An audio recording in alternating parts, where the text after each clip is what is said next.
Hey guys, what's up? Danny here, and today I'm going to be talking to you guys about Russia claims Ukraine tried to assassinate Putin in drone attack on the Kremlin. The Kremlin did not provide evidence to support the claims, but said it reserves the right to take retaliatory measures where and when it sees fit. Kiev denied any involvement. So, Russia claimed Wednesday that Ukraine tried to assassinate President Vladimir Putin in an overnight drone attack on the Kremlin. News that drew denials from Kiev and furious demands for retaliation from nationalists in Moscow. The Kremlin's accusation, made without providing evidence, was the latest in a string of reported incidents far from the war's front lines. Kiev said it had nothing to do with the alleged incident and suggested it could be used as a pretext for a new Russian attack inside Ukraine. The United States had no advance notice if there was a drone attack against the Kremlin by Ukraine. Three U.S. officials told NBC News. Two of the officials expressed skepticism that a drone could get that close to the Kremlin, given the fact that Russia has so many air defense systems protecting it. An attack on the heart of Moscow, even if it foiled, would represent a dramatic illustration of Russian vulnerability ahead of an expected Ukrainian counteroffensive that will seek to push the Kremlin's forces out of occupied land.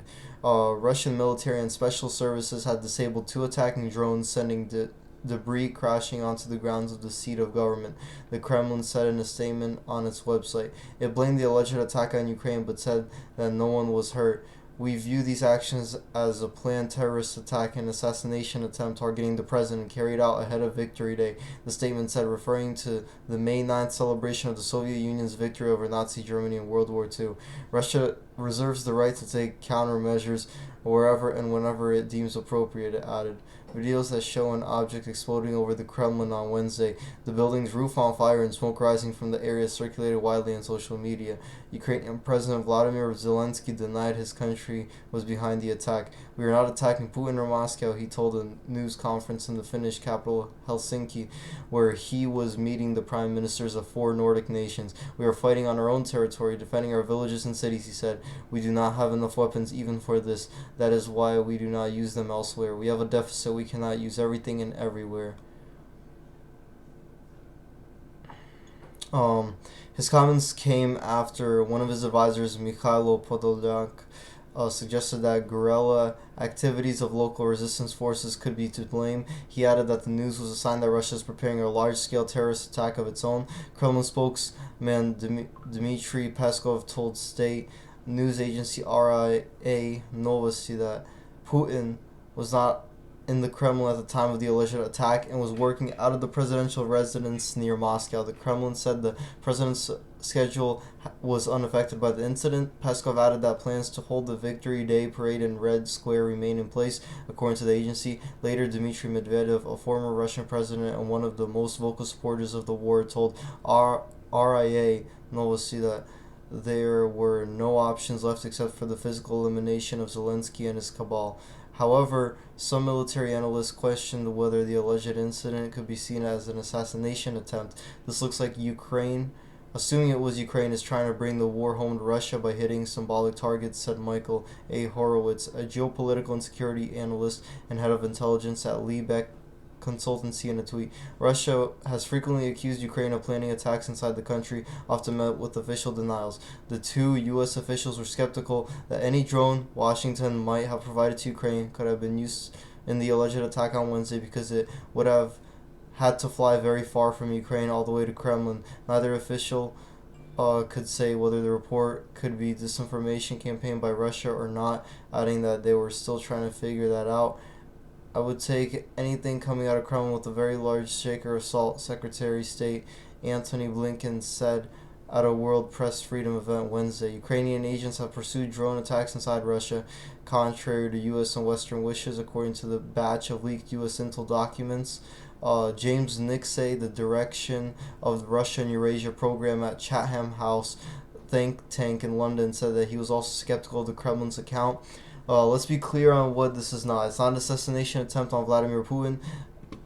That's just what the Kremlin is saying, he said in the emailed comment. The two most likely possibilities are warning shot across the bows by Kiev or a false flag operation by Moscow designed to justify more intense attacks in Ukraine or more conscription, he added.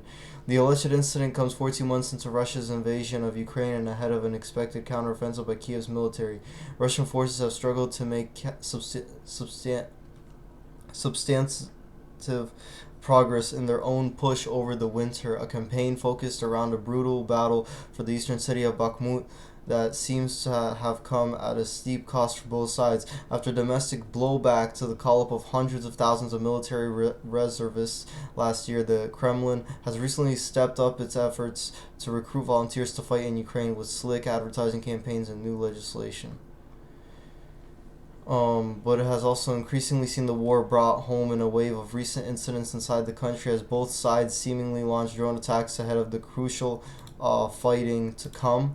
A large fire was blazing earlier Wednesday at a fuel depot near a key bridge connecting Russia to occupied Crimea. Authorities blamed the incident on a drone attack days after another caused a fire at a nearby oil terminal and blast derailed freight trains in a region bordering Ukraine. Also Wednesday, the U.S. said it is sending Ukraine $300 million in additional military aid, including ammunition for high-mobility artillery rocket systems, howitzers, artillery, and mortar rounds. The aid package marks the 37th since the war began in February. Russia's FSB, meanwhile, arrested 7 people it said were connected with Ukrainian intelligence and planning a series of high-profile sabotage and terrorist acts in the annexed peninsula. Russian war hawks also waded in after the alleged drone attack on the Kremlin, speculating about potential escalation from Moscow in response. Maybe we'll kick off for real now. Simeon is one of the most vocal pro-war public figures in the country. Vyacheslav Volodin, the Speaker of the Russian Parliament's lower house, demanded the use of weapons capable of stopping and destroying the Kiev terrorist regime in a Telegram post. Yevgeny Prigozhin, founder of Russia's Wagner Group, whose mercenary forces have led the assault on Bakhmut, said the Ukrainian counteroffensive had already begun. The enemy has also become more active outside the historical borders of Ukraine, the Russian Federation. We see the situation in our various areas, trains, drones, and so on. Therefore, I think that everything has already gone. When will it become active? I think that's in the near future, maybe days, he added. So, basically this is kind of what this is explaining right now, and let me just like show you guys the video of the attack real quick. And somebody was filming this, and you know, the fact that somebody is just filming like outside just casually on their phone. With your expert eyes, what do you see as the drone explodes right there? Yeah, right there. Like, it's very weird how there's just somebody filming it, because this wasn't off a security camera, it was just somebody filming it. But let's just watch this video real quick. Boris, what you're looking at is a direct hit. So the anti-aircraft weaponry that the Kremlin has deployed around it for protection purposes, was clearly engaged. And it seemed, to my eyes, it seems as if they knew exactly what they were shooting at and when that target would be arriving in their area.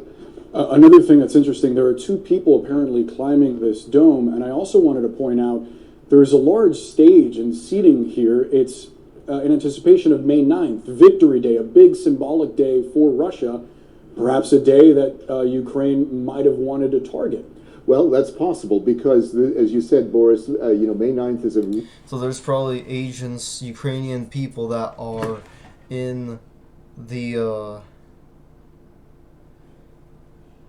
there's probably people, Ukrainians that are in Russia that are sending out these drones from Russia like that. Really big holiday from a military perspective in Russia. This is where they show a lot of their weaponry, have done so historically ever since the end of World War II. And you see the 9 May signage here of the Russian flag and the sands. All of this is getting ready for a major military parade. And so from a symbolic perspective, it would make sense for somebody to attack something like this. But it also would be a perfect place to mount a false flag operation. That is a good point. And as we take another look, this is a new angle of the drone exploding. You see it here in the upper left, and this view is important because of the context, because of what you see. This is very close to Red Square. Yes. St. Basil's Cathedral is just off to the right there, not far from Annunciation Cathedral as well.